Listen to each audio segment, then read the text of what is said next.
نحن كمجتمع مهدد من 1300 سنة لليوم، حان الوقت بعد كل هالمجازر الرهيبة يلي مرقت علينا، حان الوقت نحدد شو بدنا، وحان الوقت نجاهر باللي بدنا اياه. المجتمع تبعنا طالب شغلتين،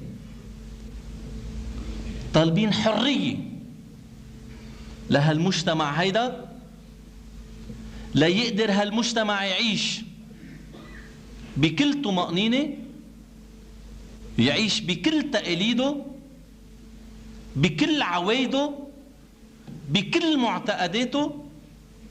وبدون الحرية المجتمع تبعنا ما عاد له أي مبرر.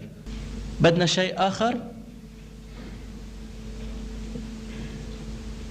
بدنا الأمن لهالمجتمع تبعنا، والأمن بالمعنى الكبير وبالمعنى العميق لإله، بمعنى أنه مش كل 10 سنوات بدنا نرجع ندفع كل هالضحايا وكل هالخراب وكل هالدمار يلي عم نعاني منه.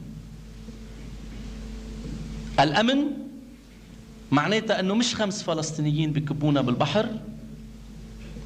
الأمن معناتها أنه منقدر نمارس تقاليدنا ومعتقداتنا بدون ما يكون أيا كان عم بيتهددنا، إن كان من جوا أو من برا.